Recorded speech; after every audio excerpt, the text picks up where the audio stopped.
The presence of the F-22 Raptor and the F-35B fighters is expected to put maximum pressure on North Korea.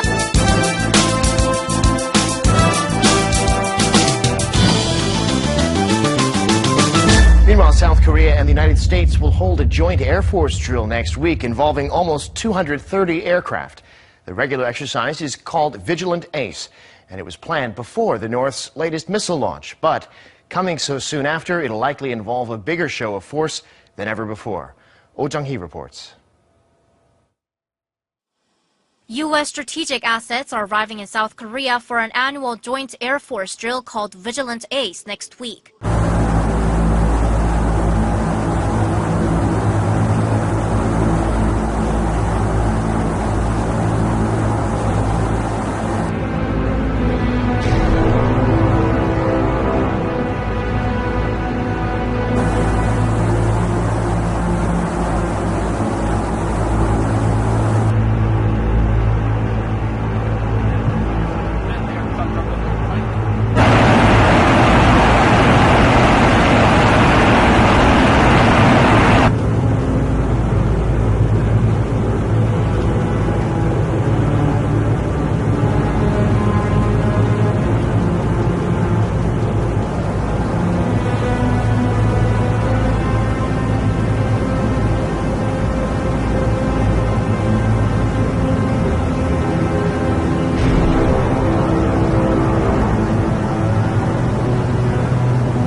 The airborne exercise is set to mobilize 12,000 U.S. personnel and almost 230 aircraft. 6 F-22 Raptor stealth fighter jets are to be deployed starting Saturday, and all 6 jets will fly over South Korea simultaneously for the first time in the history of the joint drill. F-22 jets are equipped with full stealth capabilities, meaning that they can infiltrate North Korean airspace undetected and destroy key nuclear and missile facilities. 12 F-35B jets will also be deployed. The presence of the F-22 Raptor and the F-35B fighters is expected to put maximum pressure on North Korea, as both aircraft can reach Pyongyang in only 10 minutes if they depart from Osan Air Base, located 64 kilometers south of Seoul, and in 20 minutes from Kunsan Air Base in Jeollabuk-do Province.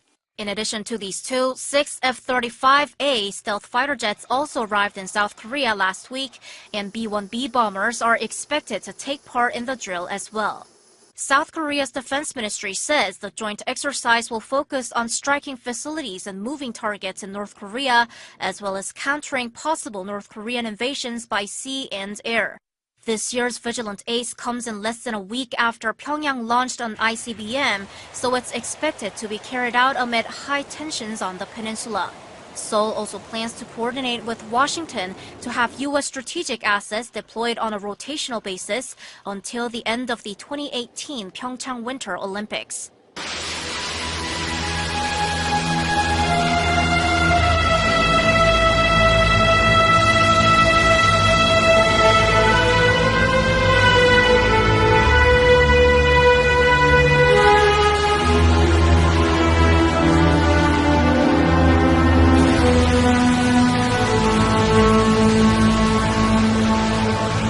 Now, South Korea's defense ministry has concluded that the Hwasong-15 missile that North Korea launched on Wednesday is a new type of ICBM, considering its altitude as well as its appearance.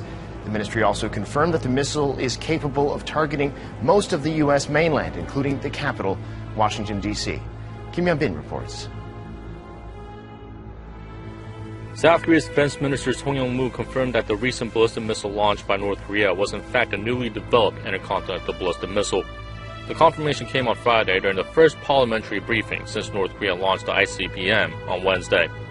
The missile reportedly traveled 950 kilometers and reached an altitude of nearly 4,500 kilometers before splashing into Japan's exclusive economic zone in the East Sea.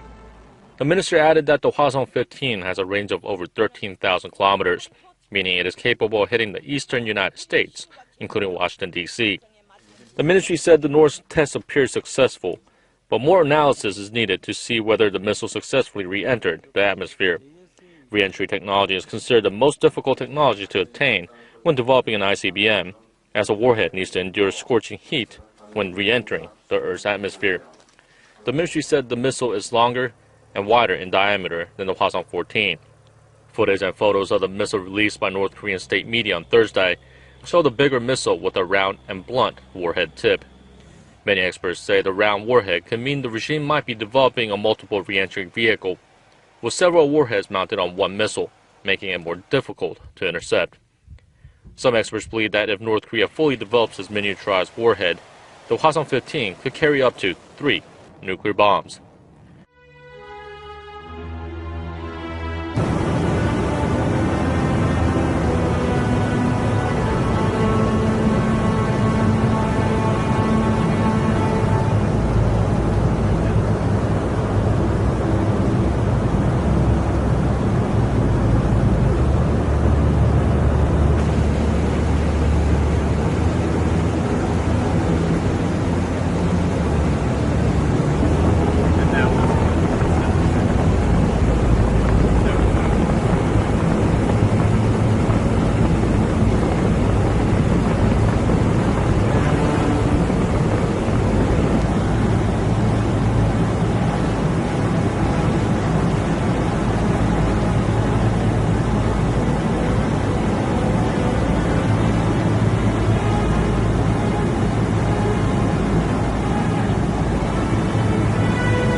Meanwhile, the international community is still considering what action to take against North Korea after its latest ICBM test.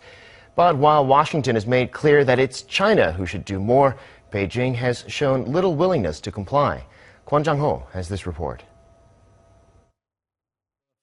The U.S. issued a strong condemnation of North Korea's latest missile provocation on Wednesday at the Emergency UN Security Council meeting in New York. But it was China who they placed firm responsibility on to act. President Trump called Chinese President Xi this morning and told him that we have come to the point that China must cut off the oil from North Korea. That would be a pivotal step in the world's effort to stop this international pariah. So far, the reaction from Beijing has not been positive. No official response has been given to Washington's demands, and when the Foreign Ministry spokesperson was asked directly during a press briefing on Thursday, he avoided answering, simply saying that China is implementing current UN sanctions, which capped all exports to the regime by 30%. China's state-sanctioned newspaper, The Global Times, also issued an op-ed on Thursday entitled "Only the UN Security Council can decide new sanctions on Pyongyang." It says China and Russia will not impose any additional unilateral punishments on North Korea as the US is hoping. It carries on to say that it's now winter and an oil embargo would hurt the people's livelihoods and risk triggering a humanitarian crisis. It concludes China is not a chess piece for others to deploy. But the piece does also call for North Korea to stop provoking the US, and there are other minor movements coming from Beijing. China is threatening to end a near 20-year-old college student exchange program with Pyongyang.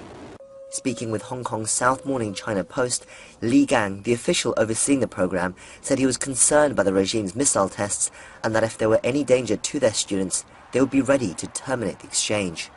If it were to be cancelled, it would bring an end to one of the longest, uninterrupted programs between the two countries.